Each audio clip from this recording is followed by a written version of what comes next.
Kim resimga tushishni harom deydi va yoki qaysi bir ulamo, qaysi bir dindor apparat telefon ishlatmaydi?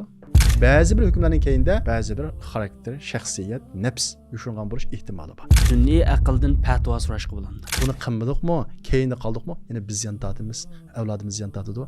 Biz harom deb qo'ysak, avlodimiz u vaqtda boshqa bir narsani ko'radi. Biz ko'rib bakmagan o sahabalarninki resimlerini canlandırış yoki resimlerini ishlash buni hukmi qanday?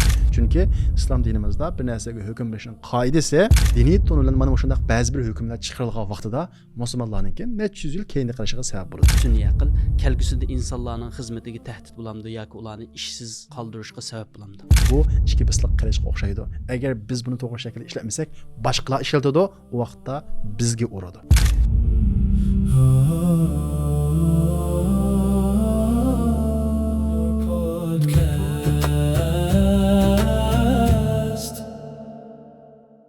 Assalomu alaykum. Va alaykum assalom va rahmatulloh. Biz bugun sunniy aql haqida paranglashib baqsak. Albatta bo'ldi.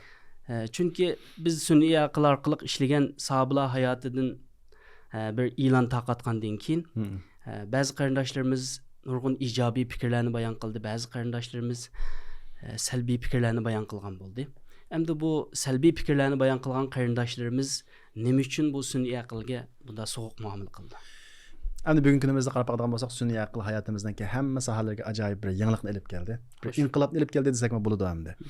Endi buning qarta ba'zi bir salbiy fikrlarningki va yoki so'q muomalaningki bo'lishi yoki sunniy aqlningki masalan insonningki xizmat tortib oladi yoki ishsiz qo'ydi deganga o'xshash bunday salbiy gaplarni qilish orqali buning qarta bir xil so'q muomalaning bo'lishi biz tariximiz qarab qaraydigan bo'lsak bu bir yangi ish emas. Nima ish desanglar biz musulmonlar, biz Uyg'urlar shu yangi narsa qartab, shu bekinmichiligimiz sababli bir xil ukkakilimiz. Uning foydali tarafi nima, ziyonli tarafi nima, buning qaramay, uningki salbiy tarafiga ham eslab olamiz. Bu hamma sohadan ayt ochiq ro'shan namoyon bo'ladi bu. Masalan, o'ylab qaradigan bo'lsam, bizning kichik vaqtimizda 97-yilga deyman, bizning uyga tunji qatim bir kir olg'u paydo bo'lgan. Shu vaqtda qulon-qo'shanlar yig'ilib kralning atrofiga qarab bu kralg'u degan kini pokiz yonmaydi, qo'l yug'andek chiqmaydi degan o'xshagan nurg'un shu salbiy gaplar bo'lgan. Yangilikdir shu vaqtga nisbatan. Ammo 4-5 yildan keyin shunda salbiy gap qilganlarning hammasi kralg'u olgan bo'ldi.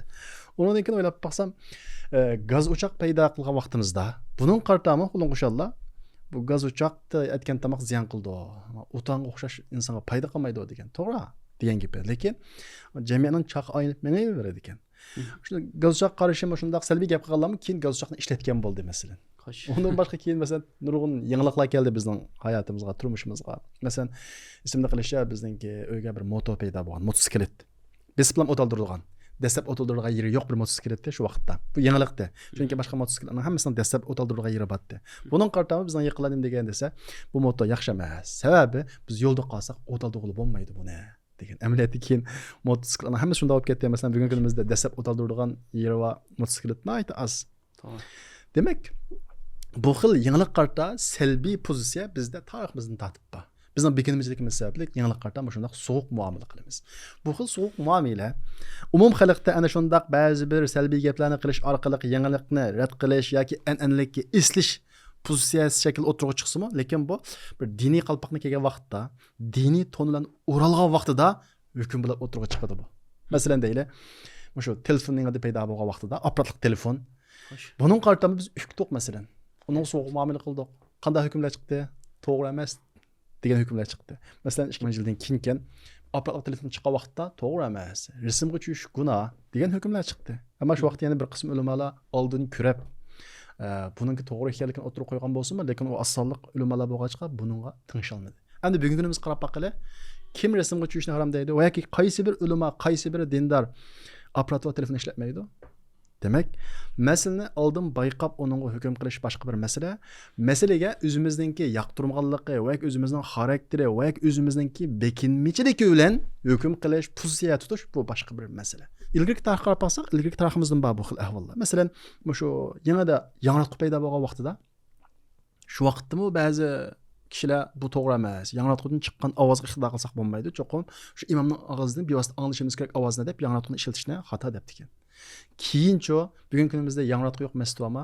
Demak, bu yangilik qarata o'zimizningki mijozi, bekinmichiligi, xarakterini ilib qo'yib turib, uning foydasini ayirib turib, undan keyin uning qarata diniy nuqtadan gap qilmoqchi bo'lsak, gap qilmasak, o'zimizni ziyon tortamiz, atrofimizdagilarimiz ziyon tortqizamiz, keyinda qo'yamiz. Masalan, shu internet yanada paydo bo'lgan vaqtida Bunun qarta ajoyib hukmlar o'tirib chiqqan. Masalan, Saudiya Arabistonga intayin kechikib kirgan internet. Kirilgandan keyin buningga o'yg'oq bir qism ulamolarimiz turbat echib, bundan foydalanib, islomni taqitib, masalan, bugun kunimizda shu Saudiya ulamolarining fatvolari eng ko'p taqaydi dunyoga. Nimishqa? Shu vaqtda kirgandan keyin o'yg'oq ulamolar uning qarta nihoyat ahamiyat bergan, foydalangan. Demak, biz yangiliklar qarta mana shundoq ukak so'q muomala qilamiz. Buning sababi bizdagi bekinmachilik, u yangilikni tushunmaslik shundoq bo'ladi. Endi shunga o'xshab endi bugun kunimizda sun'iy aql paydo bo'ldi. Sun'iy aqlga har xil salbiy gaplar chiqdi. Masalan, uni rasm paydo qilish to'g'ri emas. Video paydo qilish to'g'ri emas. Va sun'iy aqldan foydalanib sahobalarning hayotini ishlash to'g'ri emas. Va yoki shunga o'xshagan hukmlar diniy tonalni o'tirg'a chiqib o'tadi.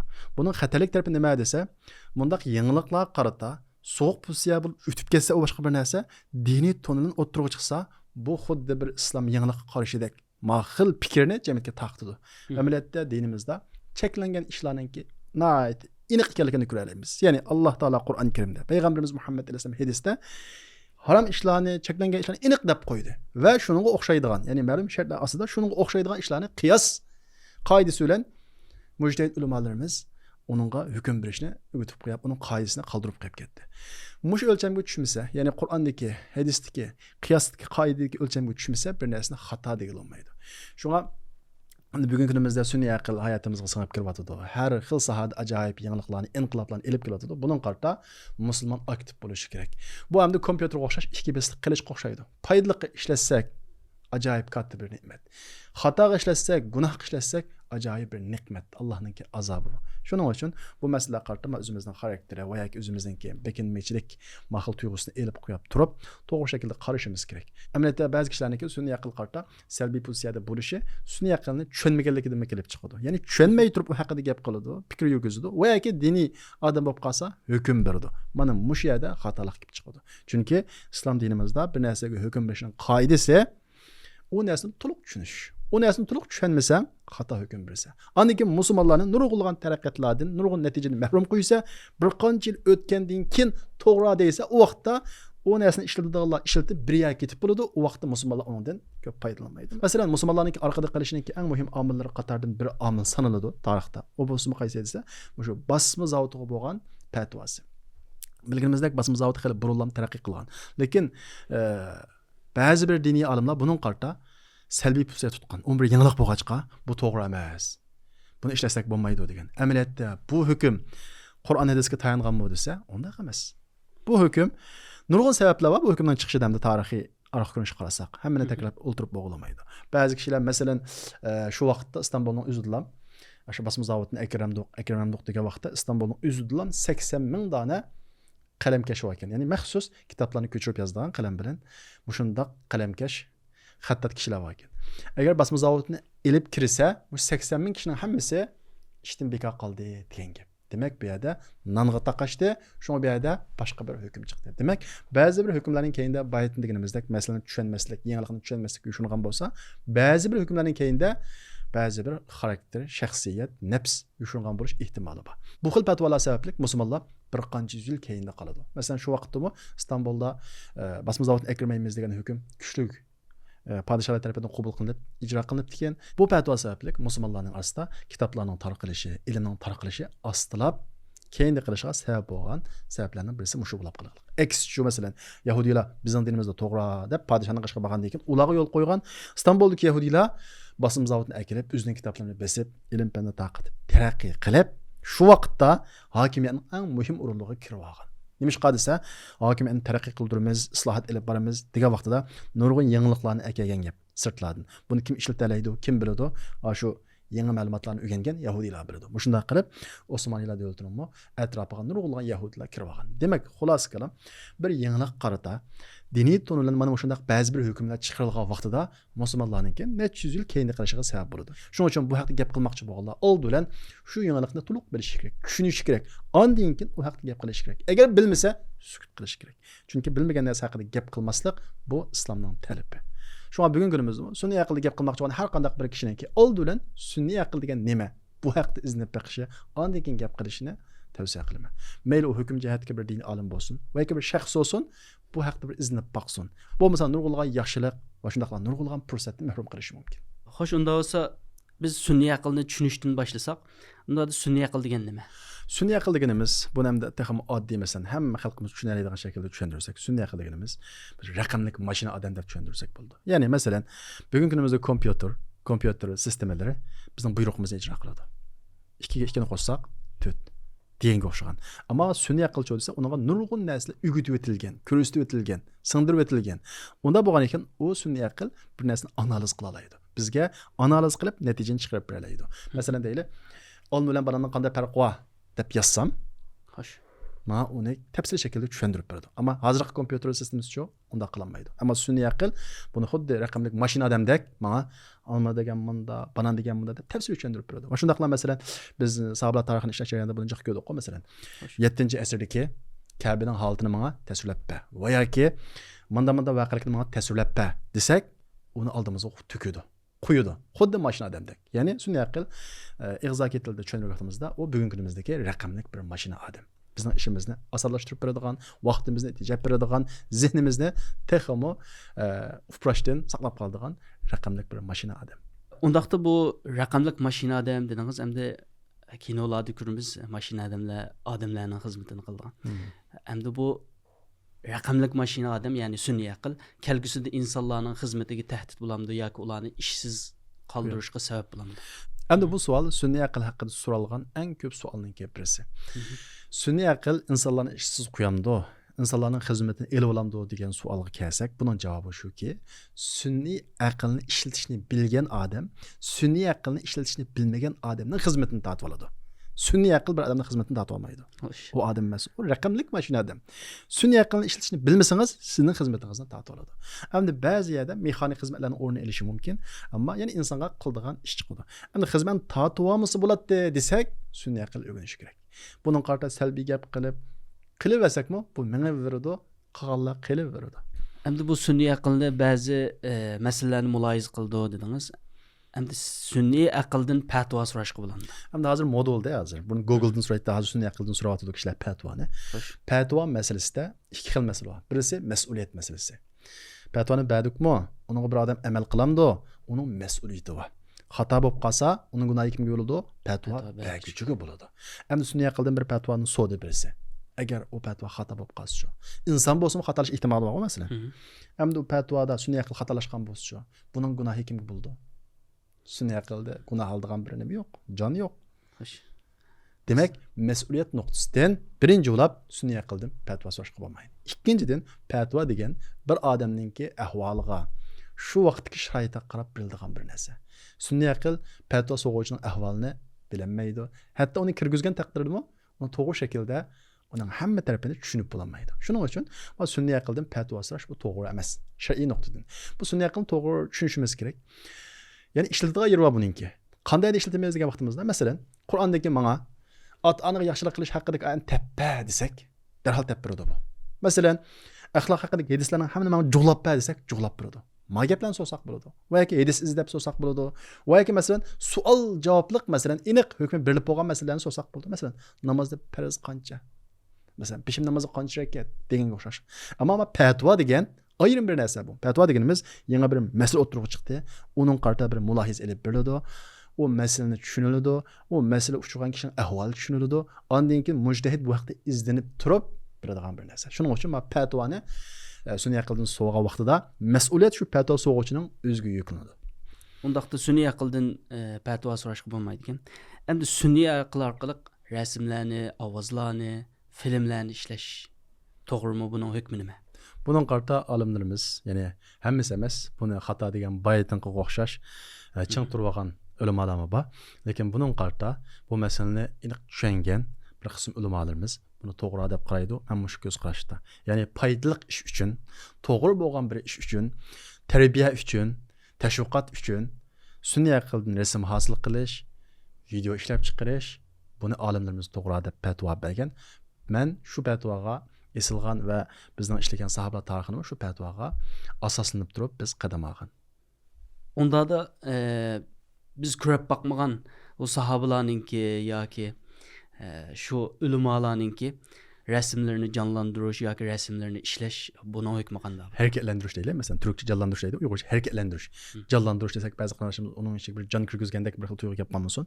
Şimdi sahabalarınki ana şundaq bir temsili yani şeklini çıkarıp yoki rol eliş. Mesela baytın biz sünnet qildi resimlar elishning hukmini deb bolduq ya. Sahabalarning rolni elishning hukmini nima desek, bunun qarta alimlarimiz bunda 3 xil ko'z qarashda bo'lgan. Birincisi to'g'ri emas.